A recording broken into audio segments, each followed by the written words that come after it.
अस्सलाम वालेकुम बिस्मिल्लाहिर्रहमानिर्रहीम। तो जब पीरियड्स होते हैं हैज़ की हालत में, तो वो कौन कौन सी जगहें जो नजिस हो जाती हैं, हम लोग क्या करते हैं उन सारी जगहों पे हम नमाज़ भी पढ़ लेते हैं, जहाँ जहाँ हम बैठते हैं या जहाँ जहाँ हम उठते हैं या सोफ़ा है या कोई भी चीज़ है। तो मैं आपको बता दूँ बात पूरी डिटेल में कि देखिए, अगर आप हैज़ की हालत में हैं तो बहुत ज़्यादा ध्यान रखें। और अगर आप सोफ़े पे बैठते हैं, वहाँ हल्का सा भी धब्बा लग जाता है तो वो जगह नजिस हो जाती है। उसके बाद आप नहा धो के या फिर पाक होके जब आप नहा लेते हैं तो दोबारा से उस जगह पे बैठेंगे तो आप फिर दोबारा नजिस नजिस हो जाएंगे।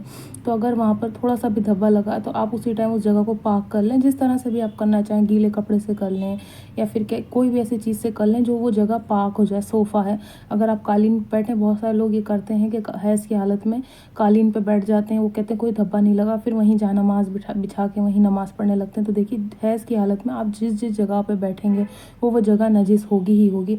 तो इस चीज़ का बहुत ज़्यादा ध्यान रखें। आपकी जो नमाज़ वाला एरिया है या नमाज़ वाली जगह है वो बिल्कुल साफ़ पाक होनी चाहिए। आप जब हैज़ की हालत में तो उस जगह पे जाना अवॉइड करें, उस जगह पे बैठना अवॉइड करें, या फिर कोई और नमाज़ पढ़ता है तो उस चीज़ का भी ध्यान रखें, क्योंकि हम पीरियड्स की हालत में भूल जाते हैं, हमें इतना ध्यान नहीं रहता, याद नहीं रहता कि कौन सी जगह नजिस हुई है, कौन सी जगह नहीं हुई है, क्योंकि हम हर जगह, क्योंकि नॉर्मली इंसान उठता बैठता है घर में तो हर जगह बैठ जाता है। और दूसरी चीज़ ये है, आपकी जो बेड है, बिस्तर है, जैसे ही आपका हैज़ का टाइम ख़त्म हो जाए उस चादर को अलग धोएं, कपड़ों सारे कपड़ों में मिला के नहीं धोएं। अगर वो नजिस भी नहीं हुई है फिर भी उसमें क्या स्मेल बैठ जाती है, उसमें बदबू बैठ जाती है, तो उस चादर को भी जो है आप अलग से धोएं। दूसरे कपड़े जो बच्चों के कपड़े होते हैं या फिर आपके खुद के या पापा के या मम्मी के, वालिद वालिदा के, किसी के भी कपड़े होते हैं तो उनको साथ में ना धोएं, उस चादर को अलग तरह से धोएं। इस तरह से वो चीज़ें पाक रहेंगी। नहीं तो क्या होगा, हम गलती से डाल देंगे बेडशीट और सारी जो कपड़े होंगे मशीन में या फिर जितने भी जो कपड़े होंगे सब नजिस हो जाएंगे। तो इस चीज़ का बहुत ध्यान रखें। जब आपका हैज़ का टाइम पूरा हो जाए, 6-7 दिन या जितने, जिसको अलग अलग टाइम पे होते हैं, किसी को 3 दिन होते हैं,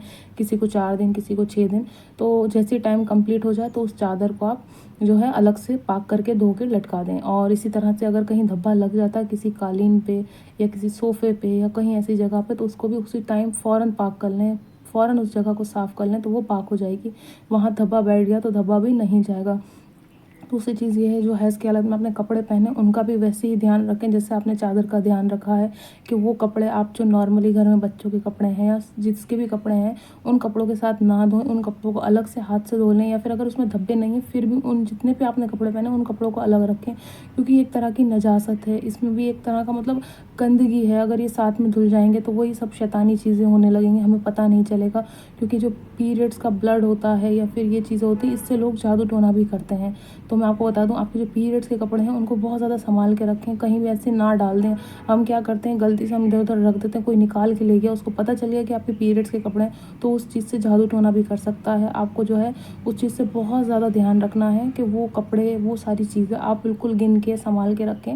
और जब आपका पीरियड्स का टाइम कंप्लीट हो जाए तो उसको जो है आप पहले पाक होने से पहले ही उन कपड़ों को धो दें, क्योंकि फिर आप पाक होकर नहा लेंगी, उसके बाद क्या होगा, फिर कपड़े धोएंगी तो फिर छींटे आएंगे आपके ऊपर। तो आप बहुत ज़्यादा ध्यान रखें उस चीज़ का कि जो है आप पहले जो है पीरियड्स का टाइम जैसे ही ख़त्म हो तो जितने भी नजिस कपड़े हैं, चादर हैं, कपड़े हैं, जो भी चीज़ें हैं आपके, तो उन सब चीज़ों को पहले पाक करके धो लें, उनको लटका दें, उसके बाद आप खुद भी पाक होकर नहा लें। तो आपके पीरियड्स के कपड़े इधर उधर ना डालें। बहुत सारी बच्ची हैं, बहुत सारी लड़कियाँ गलती करती हैं, उनको नहीं पता चलता है कि सब चीज़ें क्या हैं और वो इधर उधर डाल देती हैं। उसके बाद जो है बाद में उनको बहुत सारी परेशानियों का सामना करना पड़ता है।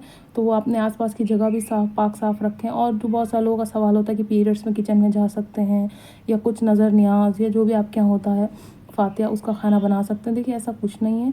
आपके अगर हाथ पाक हैं, अगर आपके हाथ साफ़ हैं तो आप बना सकते हैं। कुरान छूने की बात है तो देखिए, कोशिश ये करें कि जब एक बार पीरियड्स हो जाए उसके बाद ही कुरान को छुएं, है ना। पर अगर आपको किसी को देना है, आपके घर में कोई बड़ा बुजुर्ग है, वो आपसे कह रहा है बेटा कुरान उठा के दे दो, तो आप हाथ अगर पाक हैं, हाथ साफ़ है, तो आप कुरान उठा के दे सकते हैं। उसके लिए आप मना ना करें कि नहीं नहीं दे सकते हैं, तो आप कुरान उठा के दे सकते हैं। इस चीज़ से ना घबराएं कि नहीं नजीस हैं तो हम कुरान नहीं छू सकते। आप छू सकते हैं।